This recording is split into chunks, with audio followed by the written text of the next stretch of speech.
ডাইনি মুখ্যমন্ত্রী, খাদ্য কেলেঙ্কারির মাথা, অভিষেকের পিসি মমতা খালা।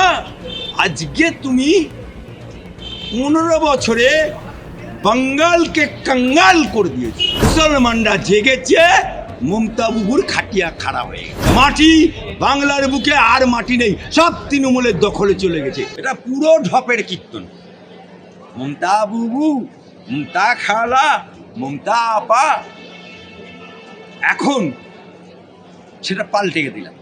ওটা প্রথম আমি বাংলার মিডিয়া জগতে, বাংলার জনমানসে মমতা খালা, মমতা আপা, মমতা বুবু আমি বলেছিলাম। সেটাকেই এখন সারা বাংলায় সমস্ত লোকেরা, তৃণমূল বিরোধী লোকেরা বলে বেড়াচ্ছে। ওটাই আবার আপনাদের চ্যানেলের মাধ্যমে আমি নতুন নামকরণ করছি। সে নামটা হচ্ছে ডাইনি মুখ্যমন্ত্রী, সেই নামটা হচ্ছে ঢপের চপের কীর্তনের মুখ্যমন্ত্রী, সেই নামটা হচ্ছে অভিষেকের গরু চোরের মাথা, বালি চোরের মাথা, ইট চোরের মাথা, মেডিকেল মাফিয়ার মাথা, খাদ্য কেলেঙ্কারির মাথা, অভিষেকের পিসি, চটি চাটা পিসি, 70 বছরের বুড়ি পিসি আমাদের মুখ্যমন্ত্রী। কখনো সাত্বিক ব্রাহ্মণ, কখনো আবার ওড়না পরে মমতা বেগম সাজা, অর্থাৎ একই অঙ্গে উনি ঢপের কীর্তন বলে যায়। মমতা বুবু, মমতা খালা, আজকে তুমি 15 বছরে বাঙ্গালকে কাঙ্গাল করে দিয়েছো। বাঙ্গালকে তুমি কাঙ্গাল করে দিয়েছো। বাংলার মুসলমানদেরকে ওয়াকাফ আন্দোলনকে রুখে দিয়ে আজকে তাদেরকে ঢাকাল দিলে নদী কা কিনারে মে। আজকে বাংলার বুকে মুসলমানদের চাকরির হার 0.5%। আজকে মুসলমানদের, যেটা আমি প্রথম আপনাদের চ্যানেলে আজ বাংলাতে চিৎকার করে সমস্ত চ্যানেলের মাধ্যমে বলেছিলাম যে মুসলমানদের ওবিসি করা যায় না, যায় না, যায় না। আজ থেকে কয়েক বছর আগে তখন অনেকে আমাকে গাত্রদাহ মনে করেছিল, কিন্তু গরিবের কথা বাসি হলে মিষ্টি হয়। আলী আফজলের কথা, ইলিয়াসের কথা আজকে মিষ্টি লাগছে সকল মুসলমানের। তাই আজকে ওবিসি গা, মুসলমানদের ওবিসি সার্টিফিকেট গা। আজকে মমতা ব্যানার্জি অভয়াকাণ্ডের হত্যাকারী ওবি গায়া, তামান্না হত্যাকারী মুখ্যমন্ত্রী ওবি গায়া, আনিস খানের হত্যাকারী বিচার গায়া। আজকে 26,000 चाकरी, वो भी पहले हाई कोर्ट, उसके बाद सुप्रीम कोर्ट, फिर सुप्रीम कोर्ट से हाई कोर्ट, फिर हाई कोर्ट से फिर चला गया सुप्रीम कोर्ट। उन्नयन এত যদি উন্নয়ন হবে, কোথায় গেল তোমার সৌরভ গাঙ্গুলি? 1 টাকার বিনিময়ে মানে শিল্পপতি করাবে।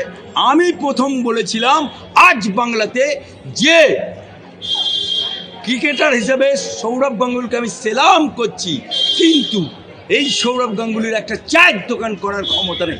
সে করবে শিল্প। কোথায় গেল সৌরভের শিল্প? কোথায়? মমতা ব্যানার্জি। সেই কারণেই মমতাকে বলতে হচ্ছে বাংলার মানুষকে চপ ভাজো, মুড়ি ভাজো, ঘুগনি তৈরি করে। আরে আগে তুমি মুড়ি ভাজো, আগে তোমার সোনা বৌদি যে দমদমে সোনা পাচার করতে কে গেছিল সে আগে ভাজো না, তারপর তো জনগণ। তাহলে উন্নয়নটা কোথায়? প্রতি বছর তো লাল কার্পেট বিছিয়ে বলো এত কোটি টাকার শিল্পপতি শিল্প করছে, তার শিল্পের নামে ঢপের কীর্তন হয়। আজকে তুমি যে মন্দিরটা বানালে দীঘায়, এই মন্দিরটা নট করো মমতা ব্যানার্জি। অ্যাডভোকেট আলী আফজল চাঁদ বলছি, যদি বাপ্পের বেটা হবে, কই মাইকেল লাল যদি হবে, যদি আমার কথার উত্তর দিতে পারবে। আর যদি বাপ্পের বেটা না হবে, তোমার আমচে চামচেদেরকে বলো আমাকে টাচ করবে। তুমি তো হুমায়ুনের মামলা করেছিলে, তৃণমূলকে দিয়ে মামলা করেছিল একজন, তৃণমূল মামলা করেছিল, একজন যে মুসলমান সে মামলা করেছিল, সে তৃণমূলের সমর্থক। আর মামলা লড়লোকে যারা বলে ইনকলাব জিন্দাবাদ, বড় বড় উকিল, তারা দাঁড়ালো বাবরি মসজিদের বিরুদ্ধে, মানে এই হুমায়ুনের বিরুদ্ধে। আমিও হুমায়ুনের অ্যাডভোকেট হিসাবে দাঁড়িয়েছিলাম। আমরা হাইকোর্টের রায়ে, কিন্তু 4 তারিখে যখন মমতাবু ওই বহরমপুরে গেল, ওখানে হুমায়ুনকে ডাকলো, ওখানকার জেলা সভাপতি ডাকলো, অপূর্ব ডাকলো, উনি গেলেন। আর এদিকে মমতা ব্যানার্জি মুসলমান দিয়ে মুসলমান কাটলো, লোহে সে লোহে কাটতায়, কাট সে লোহে নেই কেটে ঘোষণা করলো কে? ফিরাদ হাকিম, যে গেঞ্জি পরে টাকা নিয়েছে সেই ফিরাদ হাকিম। ডায়েকে মুসলমান, বাঁয়েকে মুসলমান। কোথায় গেল তোমার রাজ্য সভাপতি? ওখান থেকে ওকে বার করে দিল, আজাদ করে দিল। কিন্তু 6 তারিখ সেদিনকে যা না লোক হয়েছে মুখ্যমন্ত্রীর সভায়, তার থেকে 25 গুণ।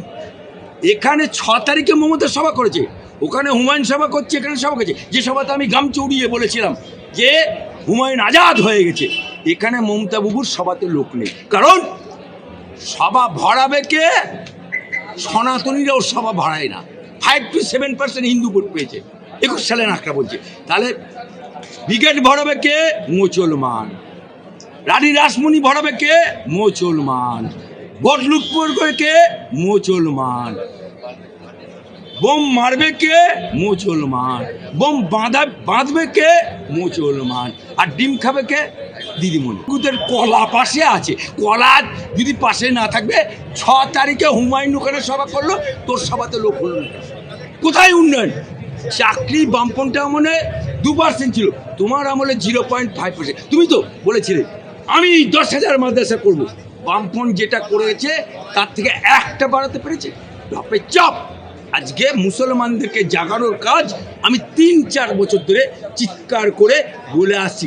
আজকে জাগ্রত হয়েছে বলে হুমায়ুনের সবাই যখন আমি যাই, ডাইনে মুসলমান, বাঁয়ে মুসলমান, এদিকে উত্তরে মুসলমান, দক্ষিণে মুসলমান, বেলডাঙ্গা থেকে বহরমপুরে পুরো ভাইরোড মাথা মাথা, এদিকে তোমার কৃষ্ণনগর পর্যন্ত মাথা মাথা। অর্থাৎ লোক শেষ নেই।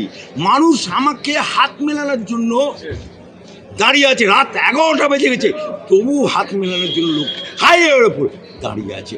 আজকে তাই মুসলমানরা জেগেছে, মমতা বুবুর খাটিয়া খারাপ হয়ে গেছে। ওর হুঁশিয়ারি কি? ওই তো বলেছিল আমি বেঁচে থাকতে এসআর হতে দেবো না। এসআর চালু হয়ে গেল, কোথায় গেল ওর মৃত্যু? কোথায় গেল? ও বলল বেঁচে থাকতে তো মরেনি, লম্পনি খুঁজতে হবে নাকি শ্মশানে, নালে এতে খুঁজতে হবে নাকি? কোথায় মমতা? এসআর তো পুরো দমে চলছে। আজকে বলেছিল ওয়াকআপ করতে দেবো না, ওয়াকআপে চালু হতে দেবো না আমি বাংলায়। ওয়াকআপ তো চালু হয়ে গেল। অর্থাৎ মমতা ব্যানার্জি, হাতি দেখেছেন 2টো দাঁত থাকে, একটা দেখে নেবে বেলা, একটা খানে বেলা। মমতা ব্যানার্জির হচ্ছে পাবলিককে দেখানোর জন্য একটা দাঁত, আর আন্দার কি বাত আলাগ। আজকে মা, মাটি, মানুষ, মা অভয়া ধর্ষিতা, তামান্না খুন, রক্তে রাঙা, মাটি বাংলার বুকে আর মাটি নেই, সব তৃণমূলের দখলে চলে গেছে। আর ধর্ষণ, ও তো 2 লাখ টাকা 10 লাখ টাকা বেঁধেই রেখেছে।